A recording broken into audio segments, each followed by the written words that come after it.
Hello there everyone, Snake here again with another Minecraft Redstone tutorial video for Bedrock Edition. Today I have a very cool zero-tick farm that can easily be converted for sugarcane, for bamboo, for cactus, or for kelp. Now firstly, to give credit where credit's due, I first learned of this zero-ticking method through Navy Nexus here on YouTube. He learned from it through a couple Billy users, the Chinese YouTube, the user Only21 and Inedible Bean, I believe, are the ones who first learned this method and popularized it. So this is based off of that zero-ticking method, and it's just a small, cheap farm that can easily be converted to use any of these types of crops. So it's very cool. Main use for this kind of thing would be a small portable farm that you could use on maybe an anarchy world or something like that, easily to set up and quick crop harvesting. So today I'll be showing you how to build the sugarcane variant of it, and then from there I'll show you the modifications I made to allow for bamboo, cactus, and kelp. Alright, the materials for this build are actually not very much at all. And you can build all of this with no quartz before you go to the nether, anything like that. So we've got, of course, one chest, our 2 redstone torches, we've got 1 lever, a redstone repeater, 2 bits of redstone dust, our sticky piston, our normal piston, 14 solid blocks of your choice, 18 bits of glass, that's optional, you could use solid blocks if you want to, 3 pieces of sand, 1 hopper, a source of water, and our sugarcane, of course. So let's get to building it.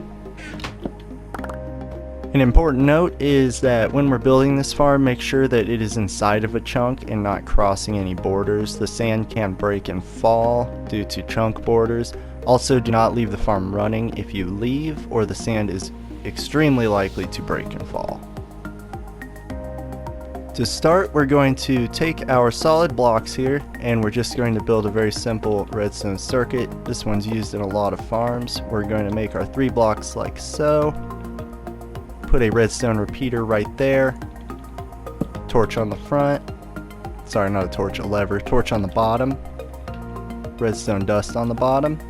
And you'll see that that creates a nice little clock for us. So we'll go ahead and power that, switch for now, put our sticky piston right there. You're going to want a solid block directly underneath where the piston is extended. Very important, no blocks right here whatsoever. That will break the zero-ticking method. What's going on is that the sand is falling and it's going to force grow the crop by tricking it into thinking it received a growth update when the sand is replaced in the same tick. So it has to have an open block here so that it can fall, otherwise the method for growth will not work. We're going to put our 2 more sand directly on top right there, and we're going to take solid blocks to surround these 2 sands just like this. We'll go ahead and put a temporary block right here just so we can put our chest, break that block, and then make sure you're crouch placing this hopper into the back of that chest. And it should look like this so far. Now we can go ahead and hit that lever. You'll see that the sand does not fall and that it is just sitting like so, going back and forth on that block. We can go ahead and actually take some of our glass here. We'll want to just block off the sides of this hopper. We can take our water source then and waterlog the hopper, and after that you can actually go ahead and throw your sugarcane in there, and you'll see that it'll start to grow. Sugarcane is a little slower than bamboo, however there we go, it's starting to just pop right up from the zero-ticking method. We can go ahead and turn that lever off for now here, and we'll go ahead to make our braking circuit. We're going to put a solid block behind, then we're going to build a torch burnout detector. We're going to put our regular piston, a solid block on top of that. We're going to put a torch and then a solid block on top of that torch.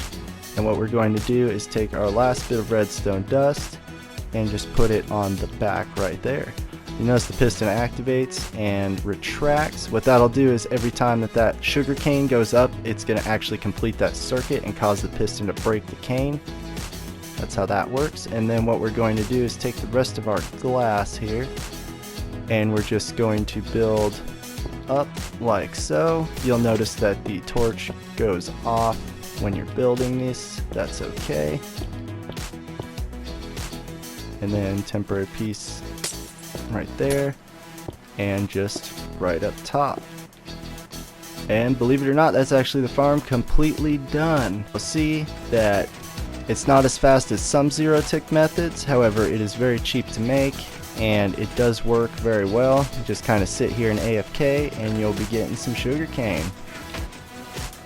So now let's take a look at some of the ways that I modified this exact build just ever so slightly to use other crops. We can take a look over here at the kelp, and what I used was just, instead of a burnout detector, we have a torch tower coming up from that main circuit to activate that piston. So once you activate that, it's just going at max piston speed, and this is because kelp grows at a much faster rate than sugarcane does. So you actually get it quite a bit faster even for such a small machine, which is quite awesome. We can take a look at the cactus here.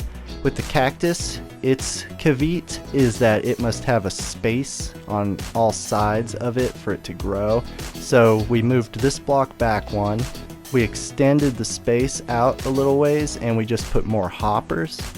And what that does is uses the exact same torch burnout detector to detect the cactus. And cactus grows at a pretty good rate as well. So now we can go look at the bamboo. Now bamboo grows extremely fast, so when it's going, it needs to have one of these torch towers. It can't have the burnout detector because the bamboo grows too fast in some instances for the burnout detector to reset. So basically, before the burnout has happened, the bamboo will grow again, and then the torch won't detect it. So it's you have to have the torch tower for bamboo. But yeah, the same kind of premise, not as fast as the kelp, but still pretty fast. So there you have it, guys. That's just a simple zero-tick design.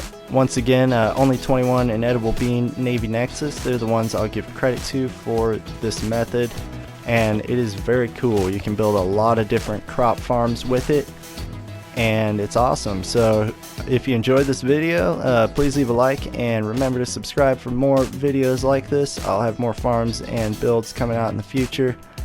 So I appreciate you watching, and I'll see you next time. Peace.